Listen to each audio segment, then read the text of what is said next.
Por le të themi në një rast tjetër, për shembull, murrizi ne mund ta përdorim nëse kemi një kolesterol të lartë, të ngritur, dhe mund ta kombinojmë këtë edhe me disa bimë të tjera mjekësore që neve i kemi sjell këtu. Për shembull, mund ta kemi një tension për shembull 200, po që përsëritet shpesh, pra tensioni arterial. Mund të marrim shpejt të përvëlojmë një dorë me murriz lule, një lugë gjelle ose lugë çaj me hibiskus, në varësi edhe nga tensioni.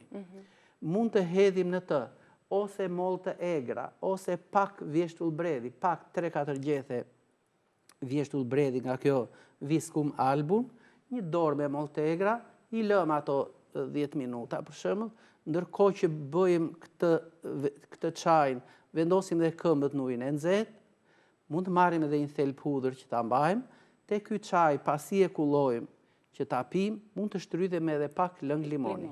Është e sigurt që të gjitha këto masa që ne kemi marrë do ulin hipertensionin arterial.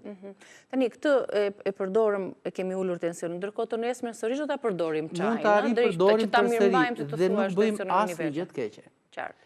Mund të përgatisim në kushte shtëpie dhe kjo është më e mira, pasi neve i marrim të gjitha ato vlerat që unë përmenda më sipër, qoftë ato flavonoidet, proantocianidinat, acidet organike, mineralet, vitaminat, të pa oksiduara e theksoj këtë. Po t'i marrim të plota, mund t'i marrim në formën e një eliksiri me lëngje frutash. Dhe çfarë mund të bëjmë? Marrim për shembull një pako ose 2 me boronicë. Këto do t'jenë gjithmonë në varësi nga ena që neve i hedhim këto fruta pylli. Pra, marrim boronicë, 1 ose 2 pako, 1 ose 2 pako dëllinj, të kuqe ose të zezë, kemi tashmë frutin e murrizit. Si thuash, do bëjmë një ansambël me vlera minerale dhe vitaminoze dhe antioksidant për organizmin. Pra, diçka që e ka fruti murrizit, nuk e ka dëllinja. Po në sinergji me njëra tjetrën? Në sinergji me njëra tjetrën, këto më shumë fishojnë veprimin në organizëm. Pra, hedhim këto, shtojmë dhe mollë të egra 1 ose 2 pako në 5 ose 6 litra ujë. I lëm 2 ose 3 ditë, mund t'i shtojmë afërsisht 200-250 gram mjalt kësaj përzierjes, të tretur edhe mjaltin, dhe i lëm mbyllur 2 deri në 3 ditë. Le të provoj kush të doj. Pra nuk i zjem, i lëm të qëndrojnë 2-3 ditë në ujë. Aty.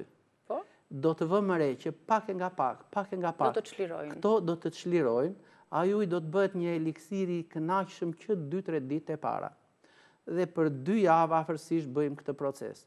Marrim eliksir nga poshtë dhe hedhim ujë nga sipër. Dhe kjo afërsisht për 1 muaj na jep kështu të tjerë holl fare, të gjitha këto mikroelement që unë i përmenda. Pra kjo është një mënyrë më e mirë, po thoni doktor, për t'ja marrë gjitha këto vlera dhe element që përmendët, se sa në rastin kur e zjejmë si çaj një frut? Në rastin kur e zjejmë si çaj, në zjerjen e parë, neve marrim afërsisht 60% të lëndëve aktive që ka. Po, pra mënyra më mirë është ky qëndrimi në ujë për 2 ditë që të qëndrojnë aty. Dhe pastaj jo ato qëndrojnë në ujë afërsisht 1 muaj. Po. Sepse neve hiq eliksir, do të shtojmë sërish ujë. Pra janë ato enët që kanë atë çezmin e prapë dhe pak mjalt, dhe kjo është një pije nga më të mirat energjike.